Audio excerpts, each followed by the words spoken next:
আর কয়েক ঘন্টা পরই গানে গানে মেতে উঠবে রাজধানীর আর্মি স্টেডিয়াম।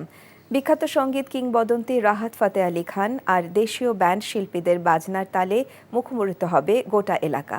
ছাত্র জনতার জুলাই বিপ্লবে শহীদ পরিবার ও আহতদের পাশে দাঁড়াতে আয়োজিত কনসার্ট ইকোজ অব রেভলিউশনের অপেক্ষায় ঢাকা। কনসার্টের টিকিট কাটতে মানুষের লাইন। নিয়ামুল আজিজ সাদেকের রিপোর্ট।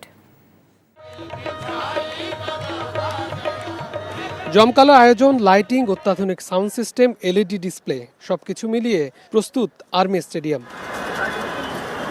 পারফরমেন্সকারী ব্যান্ডগুলো ইতিমধ্যে তাদের রিহার্সাল সেরে নিয়েছেন।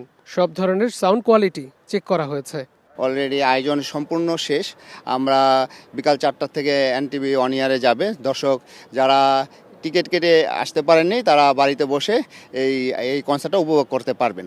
ভিআইপি, সামনের সারি এবং সাধারণ গ্যালারি, স্টেডিয়ামের প্রতিটি কোনায় কোনায় নেওয়া হয়েছে নিরাপত্তা বলয়। খোলা হয়েছে পুলিশ কন্ট্রোল রুম। স্বেচ্ছাসেবকদের সাথে একসাথে কাজ করে যাচ্ছেন এনটিভির সম্প্রচার কর্মীরাও। জুলাইতে আমাদের অনেক ভাই বোন শহীদ হয়েছে, কিন্তু তাদের দায়িত্বটা এখানে শেষ হলো, আমাদের দায়িত্বটা এখনো শেষ না। তাদের প্রতি আমাদের বেশ কিছু দায়িত্ব বাকি। তো এখানে আমরা বেশ কিছু মানুষের মনোরঞ্জনের ব্যবস্থা করছি। এই মনোরঞ্জনের মধ্য দিয়ে আসলে অনেকের আহতদের পরিবারে আমরা টাকা পৌঁছে দিব। এই যে নতুন যে প্রজন্ম আসছে একের পর এক, যে তারুণ্য, তাদের সঙ্গে এনটিভি আছে। এনটিভির যে কোনো প্রযোজনাই হচ্ছে তারুণ্যের সঙ্গে। রাহাত ফাতে আলী খান সহ দেশের জনপ্রিয় শিল্পীদের সরাসরি দেখতে এবং শুনতে বিকেল 3টা থেকে খোলা হবে মূল গেট। বিকেল 4টা থেকে আর্মি স্টেডিয়ামে প্রবেশমুখের পার্শ্ববর্তী বনানী এয়ারপোর্ট আর্মি গলফ ক্লাবের পাশের এলিভেটেড এক্সপ্রেসওয়ের টোল নেওয়া হবে না। কনসার্ট থেকে উপার্জিত অর্থ ব্যয় করা হবে জুলাই আগস্টে পরিবার এবং আহতদের চিকিৎসার্থে। Niamul Aziz Sadek, NTV news, Dhaka. চাকরি পেয়ে গেছি। চাকরি? আপনার কি কোনো কমন সেন্স নেই?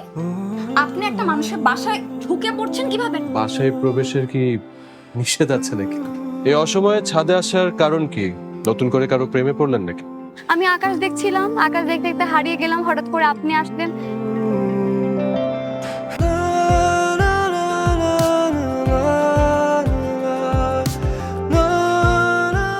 তুমি এখানে কেন? আমার অনুমতি নিয়ে এখানে আসা উচিত ছিল তোমার। মা, এই ছবিটা কার? আমার ম্যাডাম এই ছবিটা দেখে প্রতিদিন কাঁদে কেন মা? এই মেয়েটা কি সব কথা বলছে? মারিয়া, তোমার কি হয়েছে? আজ এত বছর পর কি শাস্তি দিব আপনাকে বলেন তো?